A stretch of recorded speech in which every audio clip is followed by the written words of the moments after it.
Familja Arapaj në fshatin Kuman të Roskovecit ka hapur dyert e mortit një ditë pas tragjedisë që tronditi komunitetin ku 80 vjeçari Shefit Arapaj vrau me armë zjarri bashkëshorten e tij Dashuri Arapaj dhe më pas i dha fund jetës. Në banesën e familjes mbizotron dhimbja, ndërsa të afërmit dhe banorët e zonës vijojnë të hyjnë të dalin për të ngushëlluar familjarët. Sipas burimeve, ceremonia martore për çiftin nuk do të jetë e përbashkët. Dashuri Arapaj do të përcillet për në banesën e fundit në Adhambreas të Beratit. Vendlindja e saj, ndërsa trupi i Shefit Arapaj ndodhet ende në morgun e Fierit dhe nuk është tërhequr nga familjarët. Vëllai Dashuri Arapajt, e cila u vra nga bashkëshorti një ditë më parë, ka treguar se 80 vjeçari, i cili po ashtu i dha fund jetës pas krimit, ishte dhunues. Problematik ka qenë. 50 vjet motra jon gjithmonë për atë ka qenë mbulesë. 50 vjet. Për shembull, kishte hije prindrit të rënd, jo një baba.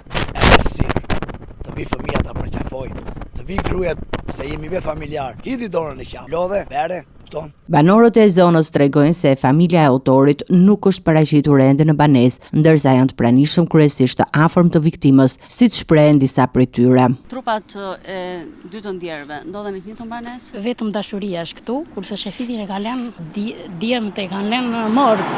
E ka lënë sa të qetësohet, pasi dhe marri ata afisi shefitit nuk ardh fare këtu. Vetëm janë njerëzit e dashurisë, vëllezërit. Ngjarja ka lënë të ndronditur dhe fëmijët e çiftit, të cilët jetonin prej vitesh jashtë vendit. 3 vajza dhe 3 djem në Greqi, një djalë në Angli dhe vajza që jetonte në Berat janë kthyer pranë familjes, por në gjendje të rënduar emocionale dhe nuk kanë pranuar që të flasin për mediat. Burimet bëjnë me dije se vetëm 4 ditë para ngjarjes në banesën e tyre kishte ndërhyrë edhe policia për të qetësuar mosmarrveshjet mes çiftit. Sipas banorëve, konfliktet më të forta lidhen me problemet e djalit, i cili dyshohet se kishte varësi nga alkooli dhe përfshihej në lojë rafati, duke sill tensione të vazhdueshme në familje, ndërsa hetimet vijojnë për të zbardhur plotësisht rrethana tek kësaj ngjarje. Komuniteti në Kuman mbetet i tronditur nga një ngjarje që ka lënë pas dhimbje dhe shumë pikë pyetje.